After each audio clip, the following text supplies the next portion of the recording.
الكريم أما بعد فأعوذ بالله من الشيطان الرجيم بسم الله الرحمن الرحيم سبحان الذي أسرى بعبده ليلا من المسجد الحرام إلى المسجد الأقصى الذي باركنا حوله لنريه من آياتنا إنه هو السميع البصير صدق الله العظيم۔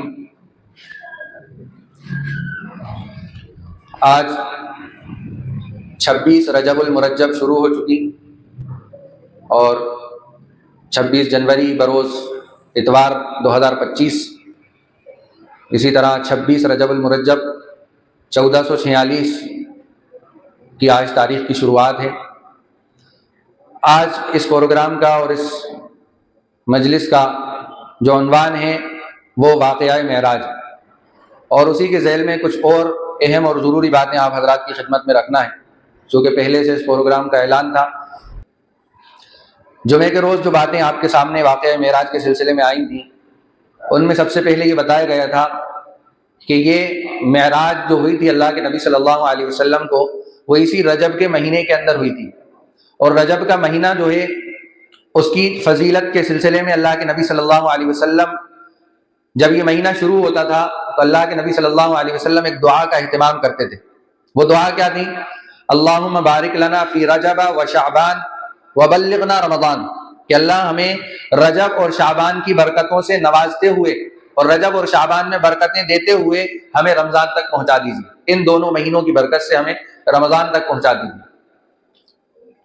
اور اللہ تبارک و تعالیٰ نے 4 مہینے قرآن پاک کے اندر شمار کرائے ہیں، ان عدت الشہور عند اللہ 12 شہرا، کہ 12 مہینے ہیں، 12 مہینے میں سے 4 مہینے برکت والے ہیں۔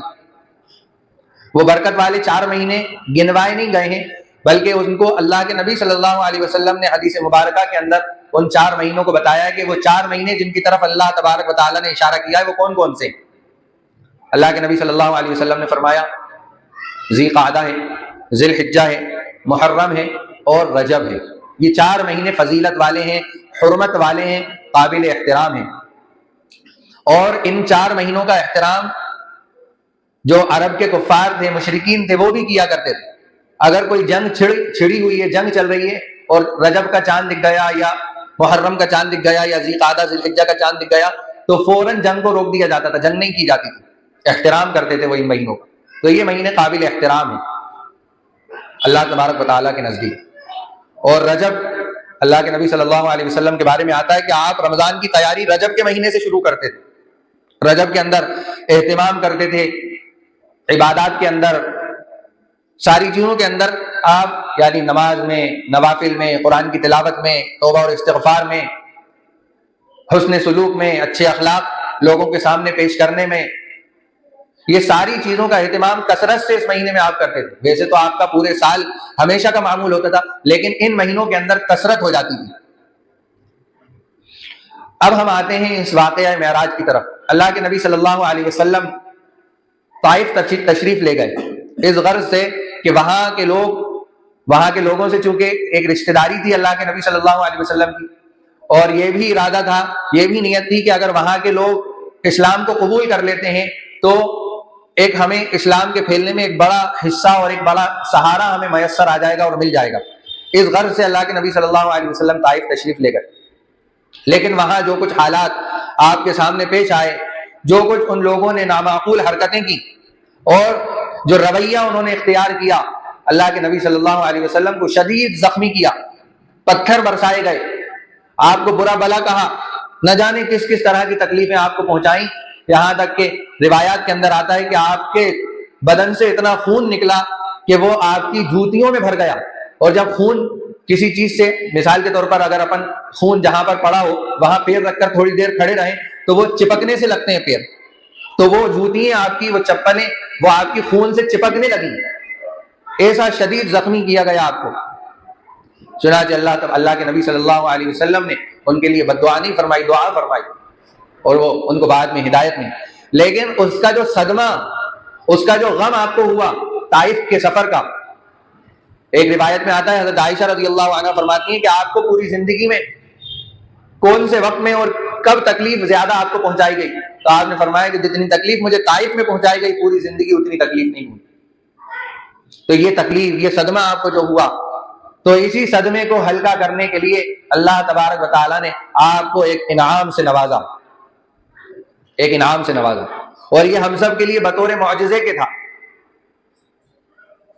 اللہ کے نبی صلی اللہ علیہ وسلم گھر میں آرام فرمائے ہوئے تھے رات کے وقت میں کہ فرشتہ آسمان سے آپ کے گھر میں اترتا ہے، اور دروازے سے داخل نہیں ہوتا بلکہ چھت میں سے آتا ہے۔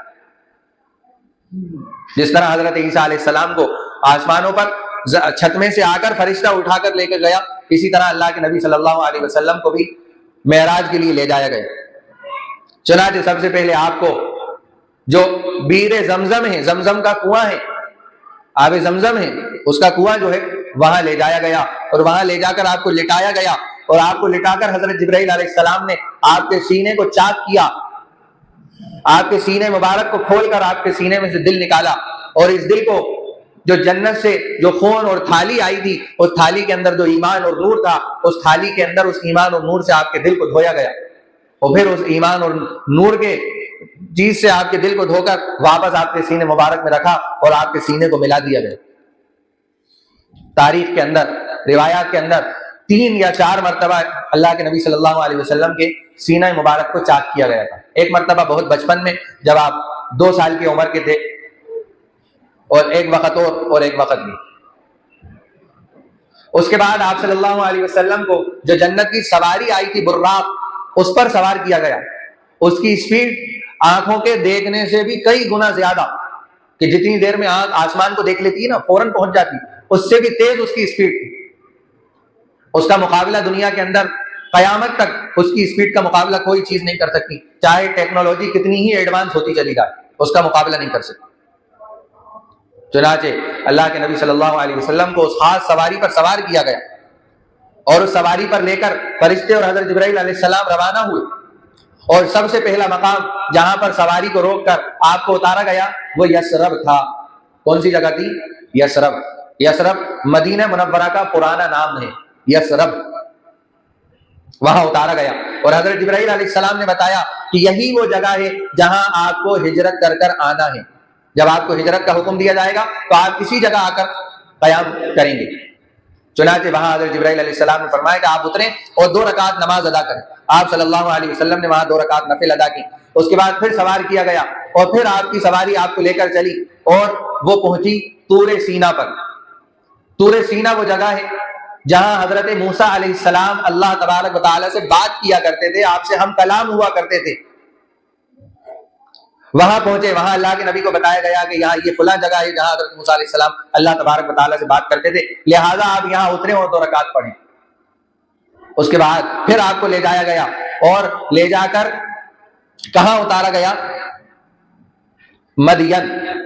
مدین جو ہے حضرت شعیب علیہ السلام کی بستی۔ قرآن پاک کے اندر اس کا تذکرہ ہے کہ حضرت موسیٰ علیہ السلام جب ایک قبطی کو اس کے گناہ کی وجہ سے وہاں سے نکلے تو وہ مدین پہنچے جہاں حضرت شعیب علیہ السلام رہا کرتے تھے۔ چنانچہ وہاں پر بھی اللہ کے نبی صلی اللہ علیہ وسلم کو اتار کر بتایا گیا کہ حضرت شعیب علیہ السلام کی بستی ہے، یہاں پر 2 رکعت نماز ادا کریں۔ اس کے بعد پھر آپ کو سوار کیا گیا، اور پھر آپ کو لے جایا گیا بیت اللحم۔ بیت اللحم وہ جگہ ہے جہاں حضرت عیسیٰ علیہ السلام کی پیدائش ہوئی، بیت المقدس کے قریب۔ چنانچہ آپ صلی اللہ علیہ وسلم کو وہاں پر بھی 2 رکعت ادا کروائی گئی یہ بتا کر، اور اس کے بعد آپ کو پھر بیت المقدس جہاں مسجد اقصی واقع ہے وہاں پر لے جایا گیا، اور وہاں پر سارے نبی جتنے بھی حضرت آدم علیہ السلام سے لے کر اللہ کے نبی صلی اللہ علیہ وسلم تک آ چکے تھے وہاں سب جمع تھے، اور بعض روایات میں آتا ہے کہ فرشتے بھی اتر آئے اور آپ صلی اللہ علیہ وسلم نے ان سب کی امامت فرمائی، سب کو نماز پڑھوائی۔ اسی لیے آپ صلی اللہ علیہ وسلم کو امام الانبیاء بھی کہا جاتا ہے، نبیوں کے امام۔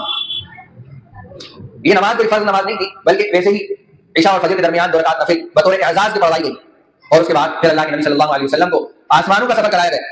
پہلے آسمان پر پہنچے تو حضرت آدم علیہ السلام سے آپ کی ملاقات ہوئی، دوسرے آسمان پر پہنچے تو حضرت عیسیٰ اور حضرت یحییٰ علیہ السلام سے ملاقات ہوئی، تیسرے آسمان پر پہنچے تو حضرت یوسف علیہ السلام سے ملاقات ہوئی، چوتھے آسمان پر پہنچے تو حضرت ادریس علیہ السلام سے ملاقات ہوئی، 5ویں آسمان پر پہنچے تو حضرت ہارون علیہ السلام سے ملاقات ہوئی،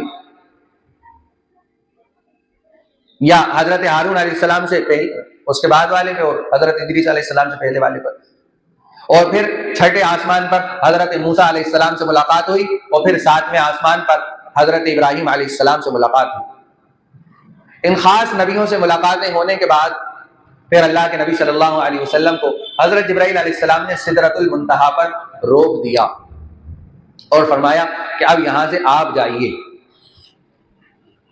یہاں سے کون جائیے؟ آپ جائیے، میں یہاں سے نہیں جا سکتا. سدرۃ المنتہا وہ جگہ ہے جیسا کہ بتایا تھا کہ زمین کے فرشتے جب آسمانوں پر انسانوں کے اعمال لے کر جاتے ہیں تو وہ سدرۃ المنتہا ان کا اسٹاپ ہوتا ہے. وہاں جا کر وہ دوسرے فرشتوں کے حوالے اعمال کر دیے جاتے ہیں جو سدرۃ المنتہا پر انتظار کر رہے ہوتے ہیں، اور پھر وہ دوسرے فرشتے جو سدرۃ المنتہا سے اوپر لے جانے والے ہیں وہ وہاں سے اوپر لے کر جاتے ہیں.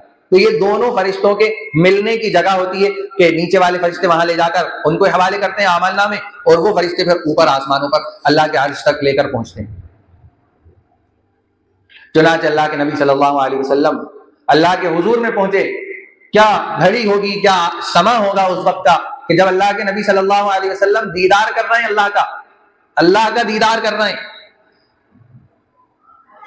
اللہ کے دیدار کی حقیقت اور حیثیت کو سمجھیے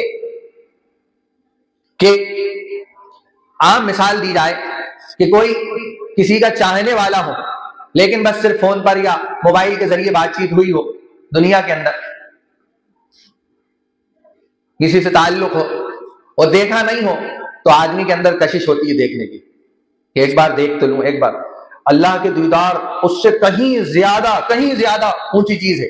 یہ تو ایک ادنا سی مثال ہمارے اور آپ کے سمجھنے کے لیے، ورنہ اللہ کا دیدار جب جنتی جنت میں پہنچ چکے ہوں گے، ساری انعامات ساری نعمتیں ان کو مل چکی ہوں گی، وہ اپنی مستی کے اندر خوش ہوں گے، تو اللہ تبارک و تعالیٰ کی طرف سے اعلان کیا جائے گا، اے جنت والوں کچھ اور چاہیے؟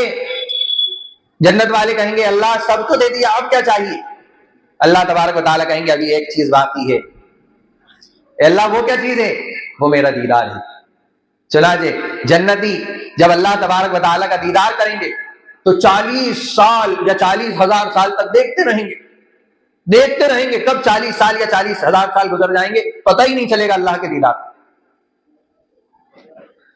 رب کا دیدار، معبود کا دیدار اتنی اہم چیز ہے کہ اللہ ہمیں اپنا دیدار نصیب فرمائے کہ ہم دنیا کے اندر دوسروں کے معبودوں کو دیکھ کر ہمارے دل میں کبھی یہ بات نہیں آتی کہ ہمیں بھی دنیا میں اللہ کا دیدار ہونا چاہیے. کبھی ہمارے دلوں کے اندر الحمدللہ یہ بات نہیں آتی کہ ہمیں دنیا میں اللہ کا دیدار ہونا چاہیے کہ بھائی ہم جس کی عبادت کر رہے ہیں اس کو دیکھیں بھی تو وہ کیسا ہے.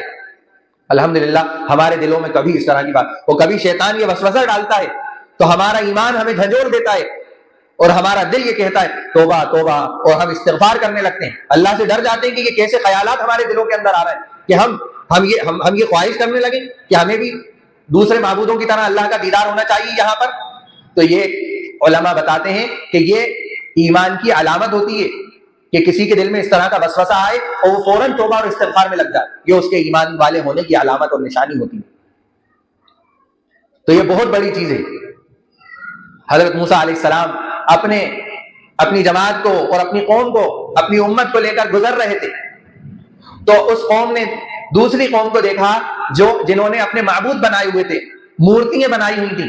تو ان لوگوں نے بھی حضرت موسیٰ علیہ السلام سے خواہش کی کہ ہمیں بھی اپنے رب کو دیکھنا ہے، ہمارے لیے بھی اجعل لنا آلہہ، ہمیں بھی کوئی معبود بنا کر دے دو، ہمیں جس کو ہم دیکھتے رہیں، جس کا ہاتھ چومیں، جس کا دیدار کریں.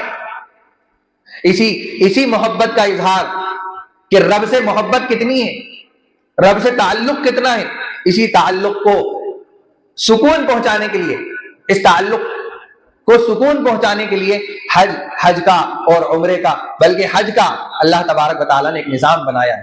علماء نے لکھا ہے کتابوں کے اندر کہ جب آدمی حج پر جائے اور جاتے ہیں جو لوگ، وہ بالکل دیوانہ وار ہو کر، انہیں کوئی فکر نہیں ہوتی کہ ان کے بال کہاں جا رہے ہیں، ان کے کپڑے کیسے ہیں، ان کا حلیہ کیسا ہے، ناخن بڑھ رہے ہیں، صابن استعمال نہیں کر سکتے، پسینے میں شرابور ہیں، گرمی ہے، لیکن وہ اللہ کے گھر کے دیدار کے لیے وہ ایسے محبت کے اندر ڈوبے ہوتے ہیں کہ انہیں کوئی خیال نہیں ہوتا. اور وہاں جب جاتے ہیں تو وہ کعبے کو چومتے ہیں اور وہ یہ محسوس کرتے ہیں کہ ہم نے اللہ کے ہاتھ کو بوسہ دے دیا. جب وہ کعبے کے دوسرے کونوں کو چومتے ہیں تو وہ یہ محسوس کرتے ہیں کہ ہم نے اللہ کی قدم بوسی کر دی. لیکن جب اللہ کا دیدار کریں گے تو عالم یہ ہوگا کہ 40 سال تک دیکھتے رہیں گے. تو اللہ کے نبی صلی اللہ علیہ وسلم نے کوئی خواہش نہیں کی تھی کہ اللہ میں بھی دیدار کرنا چاہتا ہوں، جس طرح حضرت موسیٰ علیہ السلام نے خواہش کی تھی کہ اللہ میں دیدار کرنا چاہتا ہوں. تو اللہ تبارک و تعالیٰ نے کیا فرمایا تھا کہ نہیں تم نہیں کر سکو گے. جب بہت زیادہ ضد کی تو اللہ تبارک و تعالیٰ نے فرمایا کہ دیکھو ہم اپنے نور کی ایک تجلی اس پہاڑ کے اوپر ڈالیں گے, اگر تم اس تجلی کو دیکھ سکتے ہو تو تم ہمارا دیدار کر سکتے ہو. چنانچہ جب اللہ تبارک و تعالیٰ نے تجلی ڈالی تو وہ پہاڑ جل کر راکھ ہو گیا. اللہ کی تجلی کے ایک نور سے 70,000 نور کے پردے ہیں اللہ کے, ایک نور کا ایک حصہ اللہ نے, ایک ٹکڑا, ایک ذرہ ڈالا تھا جس سے وہ پہاڑ جل گیا اور حضرت موسیٰ علیہ السلام بے ہوش ہو گئے. جب ہوش آیا تو حضرت موسیٰ علیہ السلام نے توبہ اور استغفار کی. تو دنیا کی آنکھوں سے ہم اللہ کو نہیں دیکھ سکتے, اسی لیے اللہ کے نبی صلی اللہ علیہ وسلم کو اس دنیا کے اندر بلایا گیا جہاں پر اللہ کا دیدار ہو سکتا ہے. چنانچہ وہاں اللہ کے نبی نے اللہ کا دیدار کیا, رب کا دیدار کیا, سجدے میں گر گئے. اور اللہ تبارک و تعالیٰ نے بھی کچھ تحفے آپ کو دیے, اور کچھ تحفہ اللہ کے نبی صلی اللہ علیہ وسلم نے. دیکھیے اللہ کے نبی رب سے ملاقات کے لیے گئے لیکن اپنی امت کو نہیں بھولا, اپنی امت کو نہیں بھولا. وہاں پر بھی سلام اللہ کو کر رہے ہیں تو امت کی طرف سے بھی کر رہے ہیں. التحیات للہ والصلوات والطیبات السلام علیک ایھا النبی ورحمۃ اللہ وبرکاتہ, السلام علینا, ہم سب کی طرف سے, وعلی عباد اللہ الصالحین, اور تمام نیک بندوں کی طرف سے وہاں سلام پیش کیا. یہ وہاں کی گفتگو ہے جس کو ہم ہر نماز میں التحیات کی شکل میں پڑھتے ہیں, جو اللہ کے اور اللہ کے نبی کے درمیان جو گفتگو ہوئی ہے وہ ہم نماز کے اندر پڑھتے ہیں. اسی لیے نماز کو معراج المؤمن کہا گیا, الصلاۃ معراج المؤمن, نماز مومن کی معراج ہے. اس نیت کے ساتھ اور اس لگن کے ساتھ اور اس فکر اور سوچ کے ساتھ ہمیں نماز پڑھنا چاہیے. ٹھیک ہے, تحفہ آسمانوں پر دیا گیا. جب صحابہ کو یہ خبر ملی اور اللہ کے نبی صلی اللہ علیہ وسلم نے آ کر بتایا کہ میں جنت سے تمہارے لیے اللہ کے پاس سے یہ تحفہ لے کر آیا ہوں نماز کا, تو صحابہ کس قدر خوش ہوئے کہ اب تو ہمیں اللہ سے براہ راست لینے کا ذریعہ مل گیا. کیا ہمیں کسی سے مانگنے کی ضرورت نہیں, 2 رکعت پڑھیں گے اللہ سے, 2 رکعت پڑھیں گے اللہ سے. اور انہوں نے کر کے دکھایا, سینکڑوں مثالیں ہم نے سن رکھی. اور اسی لیے نماز کو اسلام کی اہم بنیاد بتایا گیا. نماز اسلام کی اہم بنیاد ہے. من اقامها اقام الدین ومن هدمها هدم الدین, جس نے نماز کو قائم کیا اس نے دین کو قائم کیا, اور جس نے نماز چھوڑ دی اس نے دین کو ڈھا دیا. اس کے دل کے اندر اور اس کے فکر اور سوچ کے اندر دین کا کوئی حصہ باقی نہیں, جس کے دل میں نماز کی کوئی حیثیت اور حقیقت نہیں. اسی لیے نماز نماز نماز نماز نماز اللہ کے نبی صلی اللہ علیہ وسلم آخری وقت میں بھی نماز کے اہتمام کا حکم کرتے ہوئے اس دنیا سے تشریف لے گئے کہ نماز قائم کرنا, نماز قائم کرنا, نماز میں چھوڑنا. من ترک الصلاۃ متعمدا فقد کفر, جس نے جان بوجھ کر نماز چھوڑی اس نے کفر کا ایک دروازہ کھول دیا. اور کتنی نماز پڑھنے پر کتنی فضیلتیں آئی ہیں اور نماز چھوڑنے پر کتنے عذابات آئے. جو شخص نماز چھوڑے گا نہ اس کے لیے کوئی نور ہوگا, نہ اس کے لیے کوئی عزت ہوگی, نہ نجات کا کوئی ذریعہ ہوگا, اور اس کا حشر فرعون, حامان اور ابی بن خلف کے ساتھ ہوگا. جو شخص نماز چھوڑتا ہے, یہاں تک کہ آتا ہے نماز میں سستی بھی نہیں ہونا چاہیے. جب نماز کا وقت ہو جائے فوراً ادا کرو, یعنی جب جیسے جہاں پر یہاں پر وہاں اذان ہو جائے فوراً نماز ادا کرو جماعت کے ساتھ. اور عورتوں کے لیے کیا حکم ہے کہ اول وقت ہر نماز کا اول وقت پڑھیں, جیسے وقت ہو فوراً نماز پڑھیں. جیسے وقت ہو وہ اذان کا انتظار نہیں کریں گی, وہ تو وقت دیکھیں گے کہ ہاں ظہر کا وقت داخل ہو گیا, ظہر کا وقت شروع ہو گیا, فوراً نماز پڑھ لیں. تو اتنا بڑا تحفہ اللہ تبارک و تعالیٰ نے اللہ کے نبی صلی اللہ علیہ وسلم کو دیا. اس واقعے کے اندر ایک عقیدہ ہے, وہ عقیدہ ہمیں سمجھنا چاہیے. وہ عقیدہ کیا ہے کہ ہمارا اہل سنت والجماعت کا عقیدہ یہ ہے کہ اللہ کے نبی صلی اللہ علیہ وسلم کو جو معراج ہوئی ہے وہ حقیقی معراج ہوئی ہے, یعنی آپ اپنے بدن کے ساتھ ہوش میں وہاں معراج پر گئے. یہ ہمارا عقیدہ ہے. بعض لوگوں کا غلط عقیدہ ہے, وہ یہ کہتے ہیں کہ نہیں صرف خواب میں معراج ہوئی. جب معراج ہوئی اللہ کے نبی صلی اللہ علیہ وسلم کو اور آپ نے آ کر صحابہ کو بتایا, حضرت ابوبکر صدیق رضی اللہ عنہ کو بتایا, تو حضرت ابوبکر صدیق رضی اللہ عنہ نے کہا کہ بالکل آپ کو معراج ہوئی, ہم اس بات پر ایمان رکھتے ہیں کہ آپ کو معراج ہوئی. کفار اور مشرکین نے جب یہ بات سنی تو وہ کہنے لگے کہ ایسا ہو سکتا ہے کیا کہ کوئی آدمی ایک ہی رات میں عشاء کے بعد جائے, فجر سے پہلے واپس آ جائے, اور بیت المقدس بھی ہو جائے, اور یہاں بھی اور وہاں بھی آسمانوں کا سفر کر لیا. تو انہوں نے امتحان کے لیے کہا کہ اچھا آپ بیت المقدس گئے تھے, اچھا ہمیں یہ بتائیں کہ وہاں کھڑکیاں کتنی تھیں اور دروازے کتنے تھے. اللہ کے نبی صلی اللہ علیہ وسلم نے اللہ تعالیٰ سے دعا کی اور اللہ تبارک و تعالیٰ نے حکم دیا کہ آپ اپنی آنکھوں کو بند کیجیے. اللہ کے نبی صلی اللہ علیہ وسلم کے سامنے پوری بیت المقدس مسجد اقصیٰ کو سامنے کر دیا گیا, اور اللہ کے نبی صلی اللہ علیہ وسلم نے اسی وقت گن کر ان کو ساری تفصیلات بتائیں. یہاں تک کہ یہ بھی بتایا کہ جب اللہ کے نبی صلی اللہ علیہ وسلم براق پر سے جا رہے تھے بیت المقدس کے لیے, تو کئی قافلے آپ نے راستے میں دیکھے, تجارتی قافلے جو جایا کرتے تھے. تو اللہ کے نبی صلی اللہ علیہ وسلم نے بتایا کہ تمہارا فلاں قافلہ فلاں جگہ پر تھا, وہ فلاں دن تک یہاں پہنچ جائے گا. جب وہ قافلے آئے واپس تو ان لوگوں نے پوچھا کہ کیا آپ فلاں دن وہاں اس جگہ پر تھے, تو انہوں نے کہا ہاں وہیں تھے. تب بھی یہ سب حقیقت واضح ہونے کے بعد بھی وہ لوگ ایمان لانے کو تیار نہیں تھے. یہ بھی ایک ایمان کا حصہ ہے واقعہ میں, اس پر ہمارا ایمان ہونا چاہیے, کیونکہ اللہ تبارک و تعالیٰ خود بیان کر رہے ہیں اس واقعے کو. سبحان الذی اسری بعبدہ لیلا, کہ بڑی بابرکت ہے وہ ذات جو اپنے بندے کو راتوں رات لے گئی من المسجد الحرام الى المسجد الاقصى, مسجد حرام سے مسجد اقصیٰ کی طرف. یہ ہمارا ایمان کا ایک حصہ ہے.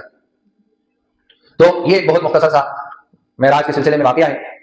معراج اللہ کے نبی صلی اللہ علیہ وسلم کو اسی رجب کے مہینے میں ہوئی تھی, اسی رجب. بعض لوگوں نے تاریخ بھی بتائی 27 رجب کو ہوئی, لیکن صحیح بات یہ ہے کہ تاریخ غیر معلوم ہے, یعنی تاریخ معلوم نہیں ہے اس کی کہ کس تاریخ میں.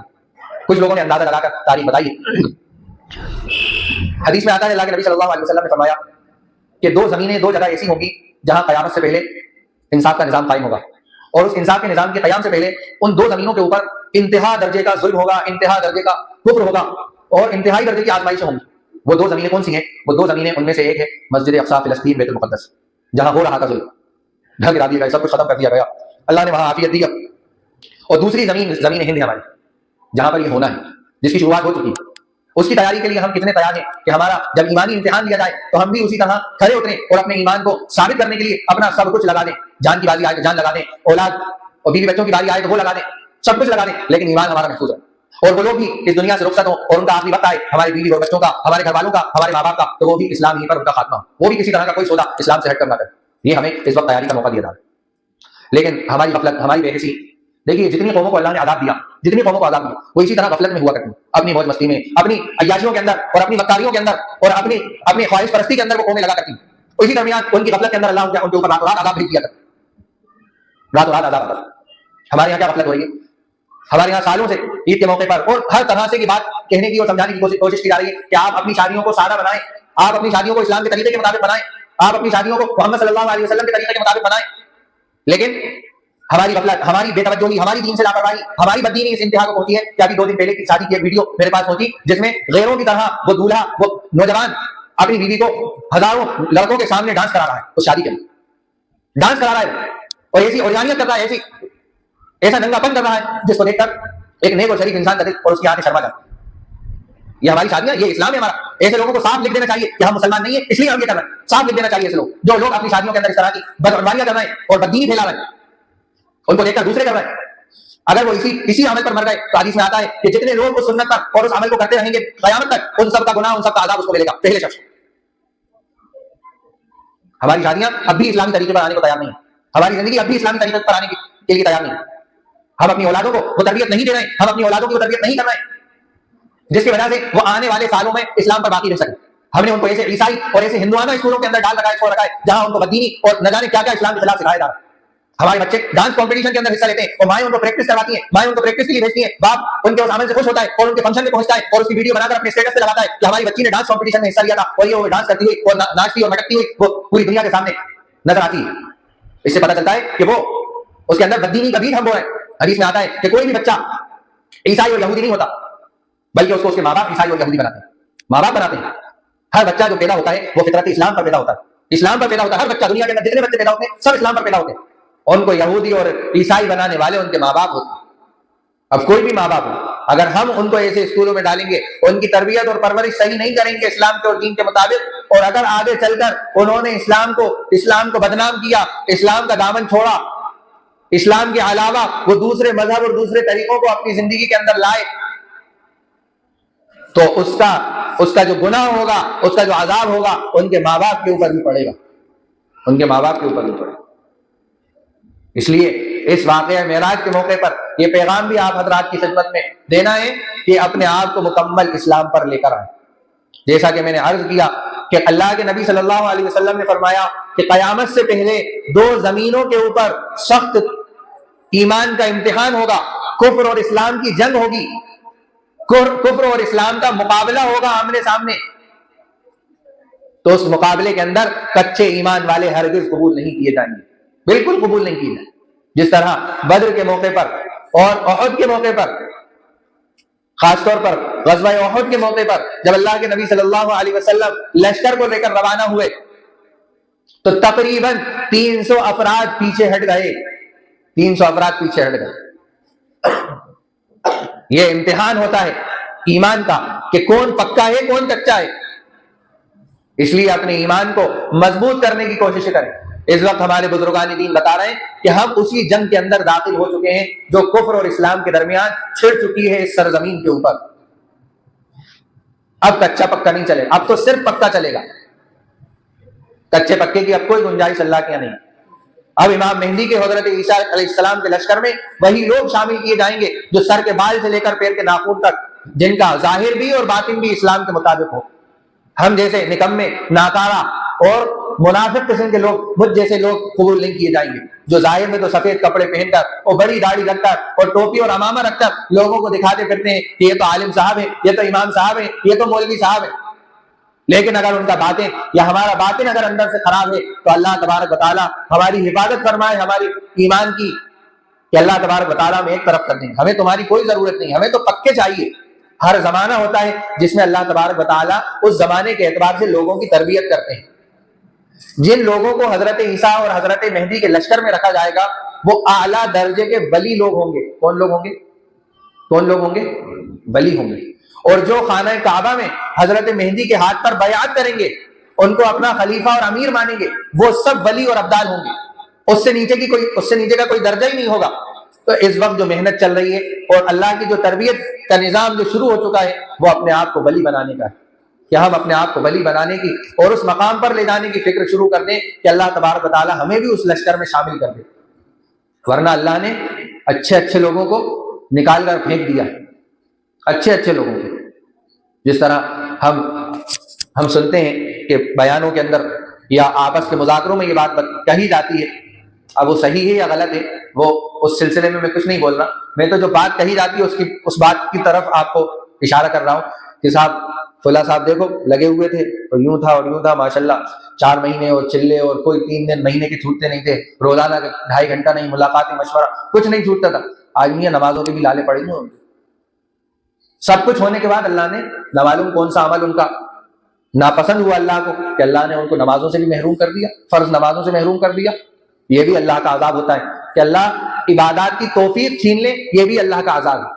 مال دے دے اور اس میں لگا دے، یہ بھی اللہ کا عذاب ہے۔ وَلَنُذِيقَنَّهُم مِّنَ الْعَذَابِ الْأَدْنَىٰ دُونَ الْعَذَابِ الْأَكْبَرِ، کہ اللہ بڑے عذاب سے پہلے چھوٹا عذاب چکھاتے ہیں کہ بندہ سمجھ جائے، فکر کے ہوش کے ناخن لے، بے فکری کے اندر نہ رہے۔